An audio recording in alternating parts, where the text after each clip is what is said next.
नमस्कार। आज हम बात कर रहे हैं एक ऐसे सरकारी फैसले की जो भारत में रिसर्च और इनोवेशन की पूरी तस्वीर बदल सकता है। ये टॉपिक इसलिए चर्चा में है क्योंकि हाल ही में सरकार ने एक बहुत बड़े दाव को मंजूरी दी है। एक ऐसा दाव जो देश के भविष्य से जुड़ा है। केंद्र सरकार ने एक बहुत बड़े फंड को मंजूरी दी है। ये रकम है पूरे 1 लाख करोड़ रुपए।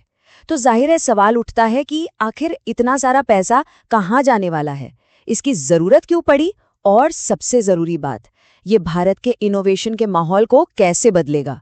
चलिए इसे जरा गहराई से समझते हैं। देखिए, ये जो फंड है ये एक बिल्कुल नई और बहुत जरूरी योजना का हिस्सा है। इसे खास तौर पर भारत में इनोवेशन को एक नई तेज रफ्तार देने के लिए ही बनाया गया है। इस योजना का पूरा नाम है research development and innovation scheme, जिसे शॉर्ट में RDI स्कीम कहा जाएगा। और इसको मैनेज करने की जिम्मेदारी department of science and technology यानी DST को दी गई है।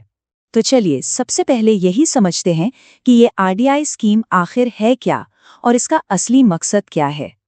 अगर बिल्कुल आसान शब्दों में कहें तो RDI स्कीम सरकारी की एक ऐसी पहल है जिसका एक ही काम है कंपनियों और रिसर्चर्स को पैसे से मदद करना, फाइनेंशियल सपोर्ट देना, ताकि वो नई नई टेक्नोलॉजी बना सके। और इसका जो सबसे बड़ा लक्ष्य है वो है भारत को आत्मनिर्भर बनाना और दुनिया के सामने और ज्यादा कंपेटिटिव बनाना। अब इस योजना के 4 मेन मकसद हैं। पहला, प्राइवेट सेक्टर यानी निजी कंपनियों को रिसर्च एंड डेवलपमेंट में ज्यादा पैसा लगाने के लिए प्रोत्साहित करना। दूसरा, जो भी नए और एडवांस टेक्नोलॉजी वाले प्रोजेक्ट्स हैं उन्हें सपोर्ट करना।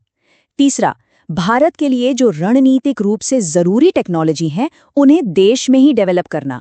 और चौथा, जो कि बहुत एक्साइटिंग है, हाईटेक स्टार्टअप्स के लिए एक खास डीप टेक फंड तैयार करना।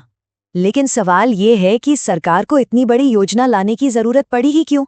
इसे समझने के लिए हमें भारत के रिसर्च सेक्टर की सबसे बड़ी चुनौती को देखना होगा। ये स्लाइड हमारी सबसे बड़ी मुश्किल को साफ साफ दिखाती है।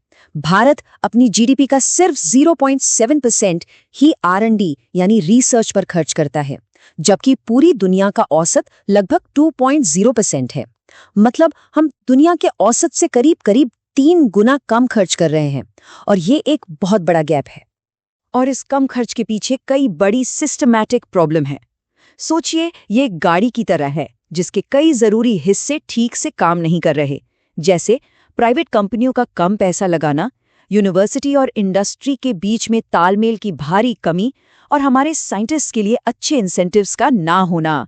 ये सारी रुकावटें मिलकर भारत के इनोवेशन इंजन को धीमा कर देती हैं। तो अब सवाल ये है कि ये जो नई RDI स्कीम है ये इन सारी मुश्किलों को कैसे हल करेगी। चलिए इसके काम करने का तरीका समझते हैं। अच्छा, इस स्कीम का जो सबसे दिलचस्प हिस्सा है वो है इसका फंडिंग मॉडल। ये सरकार के पुराने तरीकों से बिल्कुल अलग है। ये स्कीम सीधे सीधे ग्रांट मतलब मुफ्त में पैसा नहीं देगी। इसके बजाय ये लंबे समय के लिए लो इंटरेस्ट या जीरो इंटरेस्ट पर लोन देगी। इसका मतलब साफ है कि सरकार प्रोजेक्ट से जवाबदेही और सफलता की उम्मीद करती है। साथ ही स्टार्टअप्स के लिए इक्विटी इन्वेस्टमेंट का भी ऑप्शन होगा। इस योजना का स्ट्रक्चर है 2 लेवल का है। पहले लेवल पर है 1 लाख करोड़ रुपए का कॉर्पस फंड, जिसे अनुसंधान नेशनल रिसर्च फाउंडेशन यानी ANRF के तहत मैनेज किया जाएगा। फिर दूसरे लेवल पर इस पैसे को इन्वेस्टमेंट फंड्स, NBFCs और IIT रिसर्च पार्क्स जैसे संस्थान आगे बांटेंगे। दरअसल ये पूरी योजना एक बहुत ही कामयाब फिलॉसफी पर आधारित है, जिसे ट्रिपल हेलिक्स मॉडल कहते हैं। ये मॉडल ये बताता है कि जब 3 बड़े खिलाड़ी यूनिवर्सिटी ज्ञान के लिए, इंडस्ट्री एप्लीकेशन के लिए और सरकार सपोर्ट के लिए एक साथ मिलकर काम करते हैं तो इनोवेशन की रफ्तार कई गुना बढ़ जाती है। एक और बहुत जरूरी कॉन्सेप्ट है टेक्नोलॉजी रेडीनेस लेवल्स या TRL। ये 1 से 9 तक का एक स्केल है जो ये बताता है कि कोई टेक्नोलॉजी मार्केट में आने के लिए कितनी तैयार है। TRL 1 से 3 मतलब आइडिया स्टेज, 4 से 6 मतलब प्रोटोटाइप स्टेज और 7 से 9 का मतलब है प्रोडक्ट स्टेज। और यहीं पर इस स्कीम की सबसे खास बात सामने आती है। RDI स्कीम अपना ज्यादातर पैसा TRL 4 और उससे ऊपर के प्रोजेक्ट्स पर लगाएगी। इसका सीधा सा मतलब है कि ये योजना लैब में बने आइडियाज को मार्केट में बिकने वाले असली प्रोडक्ट्स में बदलने पर फोकस करेगी। तो इन सारी कोशिशों का आखिरी मकसद क्या है? चलिए देखते हैं कि ये सब मिलकर एक आत्मनिर्भर भविष्य बनाने में कैसे मदद करेगा। तो ये स्कीम इतनी जरूरी क्यों है? देखिए, ये सिर्फ एक फंड नहीं है, ये भविष्य के लिए एक बहुत बड़ा निवेश है। ये प्राइवेट सेक्टर को रिसर्च का पावर हाउस बना सकती है, हमारी लैब्स के बेहतरीन आइडियाज को दुनिया के बाजार तक पहुंचा सकती है, आत्मनिर्भर भारत के सपने को सच कर सकती है और हमारे युवाओं के लिए ऐसी हाई स्किल्ड नौकरियां बना सकती है जो आज शायद मौजूद भी नहीं है।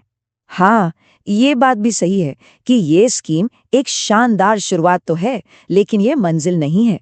असली चुनौती तो अब शुरू होती है। हमें अपना कुल R&D खर्च बढ़ाकर GDP का 2% तक ले जाना होगा। कंपनियों को टैक्स में फायदे देने होंगे और ये पक्का करना होगा कि खर्च किया गया हर रुपया नए पेटेंट जैसे ठोस नतीजों में बदले। तो आखिर में एक बड़ा सवाल हमारे सामने खड़ा है, क्या 1 लाख करोड़ रुपीस का ये भारी भरकम निवेश भारत के शानदार आइडियाज को ग्लोबल इनोवेशन में बदल पाएगा? इसका जवाब तो सिर्फ वक्त ही देगा, लेकिन इसमें कोई शक नहीं कि ये सही दिशा में उठाया गया एक बहुत ही साहसिक कदम है। Thank you for watching this video. अगर ये वीडियो आपको पसंद आया हो तो लाइक जरूर करें, शेयर करें उन दोस्तों के साथ जिन्हें UPSC, लॉ या जनरल नॉलेज की तैयारी करनी है, और हाँ, सब्सक्राइब करें। आप अपने सुझाव या सवाल नीचे कमेंट में लिख सकते हैं। UPSC एंड कॉम्पिटिटिव एग्जाम की गाइडेंस या मेंटरशिप के लिए संपर्क करें। Our contact information is given in description. धन्यवाद। मैं हूं कृणाल ठाकुर। मिलते हैं अगले भाग में। जय हिंद।